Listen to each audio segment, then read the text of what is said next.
നമസ്കാരം. ഞങ്ങളുടെ ഗണപതി ഭഗവാന്റെ ഒരു കളക്ഷനും പിന്നെ ഞങ്ങളുടെ പെറ്റിൻ്റെ ഒരു ചെറിയൊരു വീഡിയോയും കൂടിയാണ് ഇന്ന് ഞങ്ങൾ ഇടുന്നത്. ഇത് ഞങ്ങളുടെ കളക്ഷനിലുള്ള ഒരു ഗണപതി ഭഗവാന്റെ വിഗ്രഹമായി കാണുന്നത്. ഇപ്പുറത്ത് കാണുന്നത് ഇത് കണ്ടോ, ഇത് അച്ചൻകോവിൽ ആറ്റിൽ നിന്ന് എനിക്ക് കിട്ടിയതാണ് ഈ വിഗ്രഹം. ഇത് സ്വയംഭൂവായിട്ടുള്ളതാണ്. ഇത് തടിയാണ്, കല്ലല്ല. ഞാൻ ആറ്റിൽ കുളിക്കാൻ ഇറങ്ങിയ സമയത്ത് എനിക്ക് ആറ്റിൽ നിന്ന് കിട്ടിയതാണ്. അത് കരയ്ക്ക് കയറിയപ്പോൾ ഞാൻ എന്താണെന്ന് എനിക്കറിയില്ലായിരുന്നു. കരയ്ക്ക് കയറിയ സമയത്ത് എൻ്റെ കൂടെയുള്ളവർ പറഞ്ഞു, അയ്യോ അത് ഗണപതി വിഗ്രഹമല്ലേ എന്ന് പറഞ്ഞപ്പോഴാണ് ഞാനത് കൂടുതൽ ശ്രദ്ധിച്ചത്. അപ്പോൾ കുറേ വർഷമായി അത് ഞങ്ങളൊന്നും ചെയ്തിട്ടില്ല, പൊളിഷോ കാര്യങ്ങളോ ഒന്നും ചെയ്തിട്ടില്ല. എനിക്ക് ആ വെള്ളത്തിൽ നിന്ന് കിട്ടിയ അതുപോലെ തന്നെ കൊണ്ടുവച്ചിരിക്കുകയാണ്. ഭഗവാന്റെ ആ നല്ല ശാന്തമായ മുഖത്തോടുകൂടിയും ഭാവത്തോടും കൂടിയുള്ള ആ രൂപം സ്വയംഭൂവായിട്ട് ഭഗവാൻ എനിക്ക് തന്നതാണ്.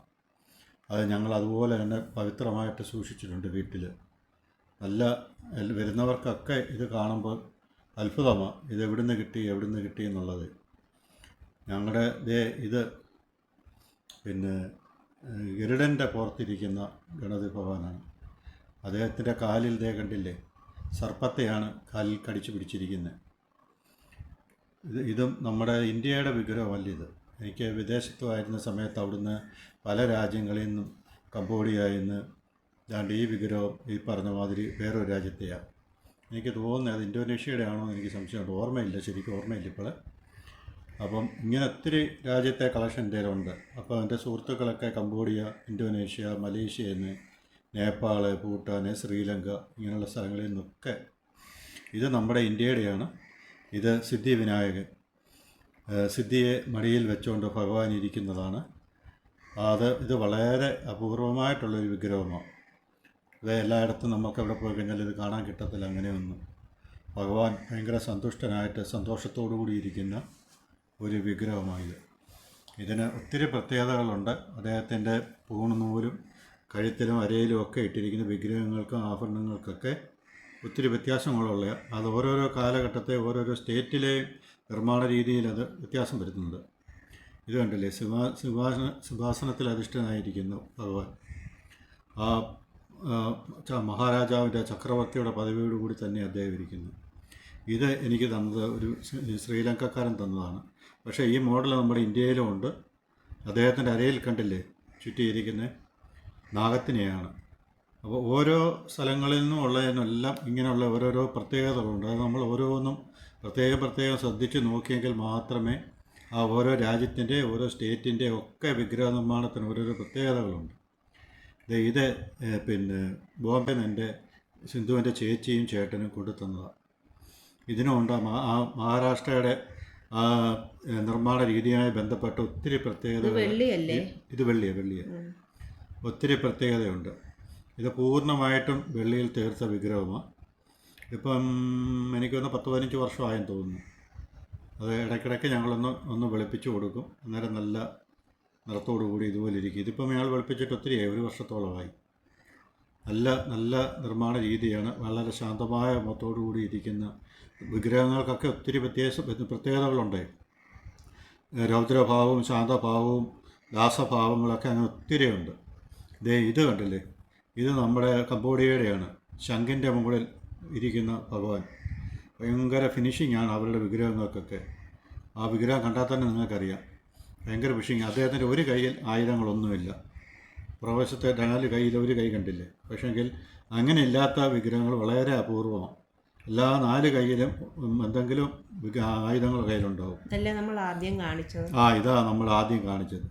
അദ്ദേഹത്തെ കണ്ടോ, വളരെ ശാന്തമായ മുഖഭാവത്തോടു കൂടിയല്ലേ ഇരിക്കുന്നത്, നല്ല നിഷ്കളങ്ക ഭാവത്തോടു കൂടി. ഇത് എനിക്ക് ഒത്തിരി വർഷമുണ്ട്, 10-35 വർഷത്തോളം പഴക്കമുള്ളതാണ്. ഇത് ചന്ദനമാണ്. ഞങ്ങൾ തിരുവനന്തപുരത്ത് പിന്നെ നമ്മുടെ ഓണാഘോഷ പരിപാടിക്ക് പോയ സമയത്ത് സർക്കാരിൻ്റെ കൗണ്ടറിൽ നിന്ന് വാങ്ങിയതാണ്. ഇതും വിദേശ നിർമ്മിതമാണ്.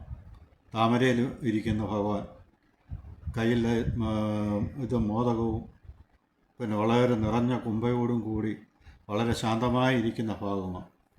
ഇത് ഞാൻ വാങ്ങിയത് നമ്മുടെ മാന്നാറിൽ നിന്നാണ്. ഇദ്ദേഹം വലംപിരിയാണ്. അദ്ദേഹത്തിന് തുമ്പിക്കൈ കണ്ടില്ലേ, വലംപിരിയും പിന്നെ നെറ്റി ഉയർന്ന നെറ്റിയോടും കൂടിയിട്ടുള്ള ഈ വിഗ്രഹം വളരെ റയറാണ്. ഒരുപാട് വിഗ്രഹങ്ങളുണ്ട്, പക്ഷേ അതിന് ഒരുപാട് രൂപങ്ങളും ഭാവങ്ങളിലൊക്കെ ഒത്തിരി വ്യത്യാസങ്ങളുള്ള വിഗ്രഹങ്ങൾ. എല്ലാം ഗണപതി വിഗ്രഹമെന്ന് നമ്മൾ പറഞ്ഞിട്ട് കാര്യമില്ല. അതിനൊക്കെ ഒത്തിരി രൂപങ്ങളുണ്ട്. അദ്ദേഹത്തിൻ്റെ നാസിക ഉണ്ടില്ലേ, നല്ല ഉയർന്ന് ഒതുങ്ങിയ നാസികയോടുകൂടിയതാണ്.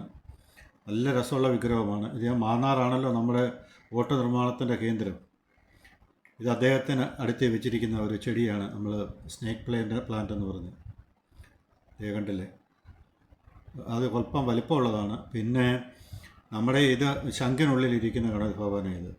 ഇപ്പോൾ നമ്മുടെ കളക്ഷൻ മൊത്തം ഇപ്പം കാണിക്കാൻ ഒരു വീഡിയോയിൽ പറ്റില്ല, എങ്കിലും ഞാനത് കുറേ കാണിക്കാം.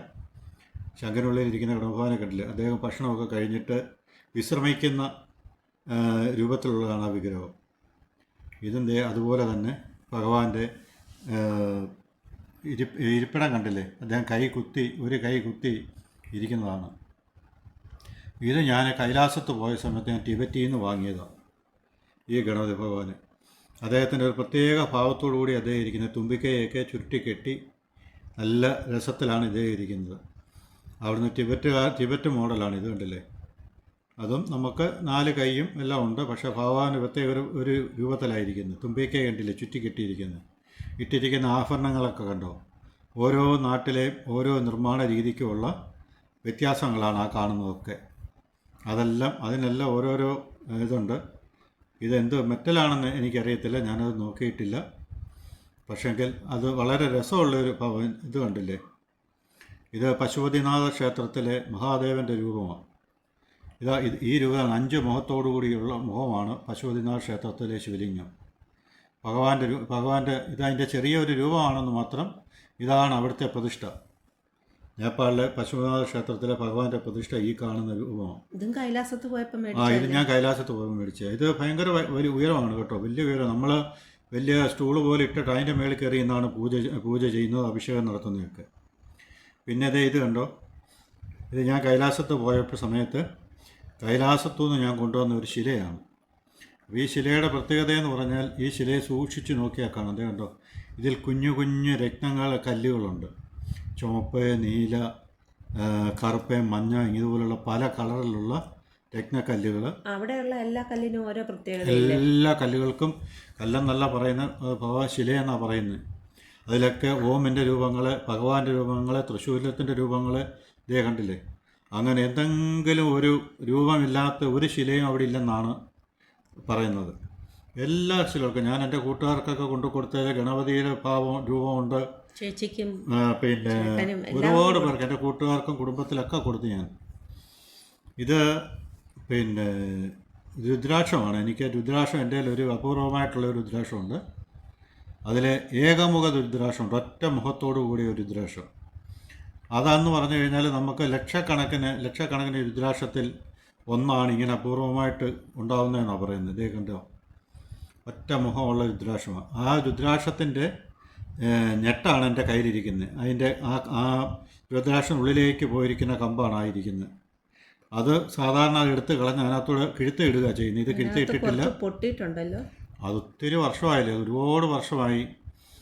അതിങ്ങനെ അതിനകത്തിരുന്നത് പൊടിഞ്ഞു പോയതാണ്. ഞാനിത് നെല്ലിലാണ് സൂക്ഷിച്ചിരുന്നത്. അപ്പോൾ പിന്നെ കുറച്ച് നാൾ ഞാനത് നെല്ല് നോക്കാതിരുന്നതുകൊണ്ട് അങ്ങനെ പറ്റിപ്പോയതാണ്. ഒറ്റ മുഖ രുദ്രാക്ഷമാണ്. ഇതെല്ലാം ഞാൻ അവിടുന്ന് കൊണ്ടുവന്നതാണ്. ഇത് 3 മുഖമാണ് അതിന്, ആ വലിയ രുദ്രാക്ഷത്തിന്. പിന്നെ ഇപ്പം ഞാൻ ഈ കാണിക്കുന്ന ഗണപതി ഭഗവാന് നമുക്ക് മൊത്തം കൂടെ ഒരു വീഡിയോയിൽ ഉൾപ്പെടുത്താൻ സാധിക്കാത്തതുകൊണ്ട് ഞാനത് മൊത്തത്തിലൊന്ന് കാണിക്കുകയാണ്. ഇവർക്കൊക്കെ ഓരോരോ ഭാവങ്ങളും രൂപങ്ങളും എല്ലാം ഉണ്ട്. എൻ്റെ കയ്യിൽ മൊത്തം 78 ഗണപതി ഭഗവാന്മാരുണ്ട്. ഭഗവാന് 108 ഭാവങ്ങളെന്നാണ് പറയുന്നത്. അപ്പോൾ അത് 78 ഭാവങ്ങൾ എൻ്റെ കയ്യിലുണ്ട്. ഇതിലെല്ലാവർക്കും ഏതെങ്കിലും തരത്തിൽ എന്തെങ്കിലും ഒരു വ്യത്യാസം ഉള്ള വിഗ്രഹങ്ങളാണ് ഇത് മൊത്തം. എല്ലാത്തിലും ഏത് രീതിയിൽ നോക്കിക്കഴിഞ്ഞാൽ എന്തെങ്കിലും ഒരു വ്യത്യാസം ഉണ്ടാകും. ചെവിക്കോ, തുമ്പിക്കൈക്കോ, കൊമ്പിനോ, കൈകൾക്കോ, കാലുകൾക്കോ, നഖങ്ങൾക്കോ, ശരീരത്തിൻ്റെ ഘടനയ്ക്കോ എല്ലാം. ഇത് മുരളി ഗണപതി, ഇത് ബാലഗണപതിയാണ്. അങ്ങനെ ആ കാണുന്നതിലെല്ലാം അത് അദ്ദേഹം മുനിശ്രേഷ്ഠനായിട്ടുള്ള രൂപത്തിലുള്ള കമണ്ടലും കുടയൊക്കെ പിടിച്ചുകൊണ്ടുള്ളത്. ഇതെല്ലാം ഭഗവാന്റെ ഓരോരോ ഭാവങ്ങളിലുള്ളത് അതേ കണ്ടില്ലേ. ഇത് നമ്മൾ നേരിട്ട് കണ്ടെങ്കിൽ മാത്രമേ ഇതിൻ്റെ ഭംഗിയും നമുക്കിതിനെ പൂർണ്ണമായിട്ട് നമുക്ക് ആസ്വദിക്കാൻ പറ്റത്തുള്ളൂ. അത്ര മനോഹരമായിട്ടുള്ള ഒന്നാണിത്. ആർക്കെങ്കിലും കാണാൻ ആഗ്രഹമുണ്ട് ഇവിടെ വന്നാൽ മതി, എല്ലാം വിശദമായിട്ട് പറഞ്ഞു തരും. എല്ലാം വിശദമായിട്ട് പറഞ്ഞു തരാം. ഭഗവാന്റെ നമുക്ക് എൻ്റെ വലിയൊരു ആഗ്രഹമാണ് നമ്മുടെ സൂര്യ കൃഷ്ണമൂർത്തിയുടെ വീടൊന്ന് സന്ദർശിക്കണമെന്നുള്ള, അദ്ദേഹത്തിൻ്റെ വീട്ടിലൊന്ന് പോകണമെന്നുള്ള വലിയ ആഗ്രഹത്തിലാണ്. അത്രയും വലിയ കളക്ഷനുള്ള ഒരാൾ വേറെ ആരും ഇല്ലെന്നാണ് എൻ്റെ അറിവിൽ. ഇതാണ് എൻ്റെ ഗണപതി ഭഗവാന്റെ കളക്ഷനിലെ ആദ്യത്തേത്. ഇത് ഏതാണ്ടൊരു 35-40 വർഷമായിട്ടുണ്ട്. മൃദംഗം വായിക്കുന്ന ആ രൂപമാണ് ഇത്. നമ്മുടെ തഞ്ചാവൂര് മോഡലാണ് ആ കാണുന്ന ഗണപതി ഭഗവാൻ താമരയിലിരിക്കുന്നത്. ഇത് ഞാൻ ഓർക്കുന്നില്ല എവിടുത്തെയാണെന്നുള്ളത്. ഇതെല്ലാം ഓരോ സ്ഥലങ്ങളിൽ നിന്ന് സുഹൃത്തുക്കൾ തന്നതും ഞാൻ ശേഖരിച്ചതും ഒക്കെയാണ്. ഇതിനെല്ലാം ഇത് ഞങ്ങൾ ധനുഷ്കോടിയിൽ രാമേശ്വരത്ത് പോയപ്പോൾ അവിടുന്ന് വാങ്ങിയത് അത് ശംഖിലുണ്ടാക്കിയിട്ടുള്ള ഗണപതി ഭഗവാന്. ഇത് കണ്ടില്ലേ, അടുത്തിരിക്കുന്ന ഒരു സുദർശന ചക്രം. ഇത് ഞങ്ങളുടെ പ്രധാന വാതിലിൻ്റെ മുൾവശത്താണ് ആ പ്രതിഷ്ഠയെല്ലാം ഇരിക്കുന്നത്. നമ്മുടെ വാതിലിനെ പറ്റിയുള്ള ഇത് എൻ്റെ ഒരു ക്ഷേത്രം നിർമ്മിക്കുന്ന ഒരു സുഹൃത്ത് പണിത് തന്നതാണ്. ഇത് നല്ല പ്ലാവിൽ, വിളഞ്ഞ പഴുത്ത പ്ലാവിൽ നിർമ്മിച്ച തടിയാണ്. നല്ല രസമുള്ളൊരു വിഗ്രഹം. അത് വലുതാണ്, നല്ല വലിപ്പമുണ്ട്. ഞങ്ങളുടെ കട്ടളയുടെ നേരെ മുന്നിലുള്ള ഭിത്തിയിലാണ് ഇത് സ്ഥാപിച്ചിരിക്കുന്നത്. അകത്തോട്ട് കയറുമ്പോഴും ഗണഭഗവാനെ കണ്ടുകൊണ്ടാണ് കയറുന്നത്, തിരിച്ചിറങ്ങുമ്പോഴും ഗണഭഗവാനെ കണ്ടുകൊണ്ടാണ്. ഇത് ഒന്ന് വലംപിരി ശംഖും ഒന്ന് ഇടംപിരി ശംഖുമാണ്. ഞങ്ങൾ ഇതിങ്ങനെ നാണയങ്ങൾക്കകത്ത് അത് വെച്ചിരിക്കുന്നത്. നല്ല ഐശ്വര്യമാണ്. കയറി വരുമ്പോഴേ കാണുന്ന ഇതാണ്. ഇതിൽ നിന്ന് നമ്മൾ പൈസയൊക്കെ എടുത്തുകൊണ്ട് പോയി അമ്പലങ്ങളിൽ ഇടാറുണ്ട്. ഈ പൈസയാണ് ഞങ്ങൾ ക്ഷേത്രങ്ങളിൽ നമ്മൾ കാണിക്ക ഇടാനായിട്ട് കൊണ്ടുപോകുന്നത്. ഇതിൽ നിന്ന് എടുത്തുകൊണ്ട് പോകുന്നത്. ചില്ലറ കിട്ടുന്നതൊക്കെ ഇതിൽ കൊണ്ടിടും. നമ്മൾ ക്ഷേത്രങ്ങളിൽ പോകുന്ന സമയത്ത് ഇവിടെ എടുത്തുകൊണ്ട് പോകും. ആ ഒരു പുഷ്പം കണ്ടോ, 2 പൂക്കൾ. ഇന്നലെ എൻ്റെ സുഹൃത്തിൻ്റെ വീട്ടിൽ ഞങ്ങൾ പോയപ്പോൾ, ഞങ്ങൾ ആദ്യമായിട്ട് അവിടെ പോകുന്നത്. അവിടെ ചെന്നപ്പോൾ അവിടുത്തെ അദ്ദേഹത്തിൻ്റെ മകള് ഞങ്ങളെ സ്വീകരിച്ചത്, ഞങ്ങൾക്ക് 2 പേർക്ക് ഓരോരോ പുഷ്പം തന്ന. നല്ല ഫ്രഷാണ്. ഇത് പ്ലാസ്റ്റിക് അല്ല, മോൾ എവിടുന്നോ കൊണ്ടുവന്നതാണ്. അവൾ ഞങ്ങൾ വീട്ടിൽ ആദ്യമായിട്ട് ചെന്നപ്പോൾ ഞങ്ങളെ സ്വീകരിച്ച് ഇത് തന്ന 2 കൊച്ചുകുട്ടികളാണ്. ഒരാൾ 4ലും പഠിക്കുന്നു, 5ലും പഠിക്കുന്നു. നല്ല കുട്ടികളാണ്. അവർക്ക് നല്ല ഐശ്വര്യം ഉണ്ടാവട്ടെ, സന്തോഷമായിട്ടിരിക്കട്ടെ. അവർക്ക് ഇത്രയും വലിയൊരു മനസ്സുണ്ടായില്ല. ഒരു വീട്ടിൽ ആദ്യമായിട്ട് ഒരാൾ ചെന്നപ്പോൾ അവർക്ക് ഇങ്ങനെ പൂ കൊടുത്ത് സ്വീകരിക്കാനുള്ള ആ മനസ്സൊന്ന് ആലോചിച്ച് നോക്കിയാൽ കുഞ്ഞുങ്ങളുടെ മനസ്സ്. ഇപ്പോഴത്തെ തലമുറയിൽ ഇങ്ങനെയുള്ള കുട്ടികളെ നമുക്ക് കാണാൻ കിട്ടുന്നത് തന്നെ അത്ഭുതമാണ്. ഇതേ ഞങ്ങൾ കൊല്ലങ്കോട് പോയ സമയത്ത് അവിടെ ഒരു ഇങ്ങനെ ഇത് കരകൗശല വസ്തുക്കൾ നിർമ്മിക്കുന്ന സ്ഥലത്ത് ഇരിക്കുന്ന കണ്ട് അങ്ങനെ ഞാൻ വാങ്ങിയതാ. അവിടെ വന്നിരിപ്പുണ്ടേ. അല്ലയോ, അവിടെ ഇറങ്ങി. അത് ശരി. മോളോട്ടേക്ക് സുഖ എന്താ ഒന്നും മിണ്ടാത്തേ?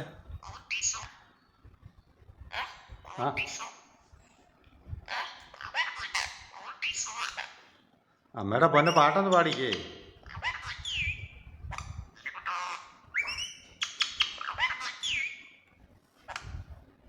അമ്മയുടെ പൊന്നെ പാട്ടൊന്ന് പാടിക്കേ.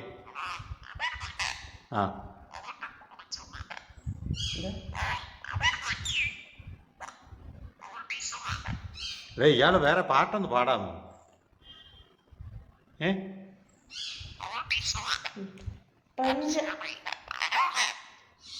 പഞ്ചവങ്കാട്ടിലെ കൊച്ചു തത്തേ.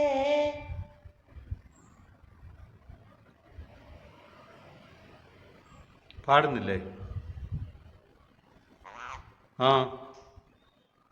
പാടുന്നില്ലേ? ഈ പെണ്ണിന് പാട്ടൊന്നും അറിയത്തില്ല. അറിയാമോ? എന്നാ പാടിക്കേ. എന്നാ പഞ്ചവങ്കാട്ടിലെയാണോ? പഞ്ചവങ്കാട്ടിലെയാ. അത് പാടിക്കോ. മുകളിലോട്ടേക്ക് സുഖമാന്നു ഞാൻ പറഞ്ഞു. മുകളിലോട്ടോട് പറഞ്ഞു, മുകളിലോട്ടേക്ക് സുഖമാന്ന് പറഞ്ഞു. പറ. പഞ്ചവങ്കാട്ടിലെ കൊച്ചു തത്തേ.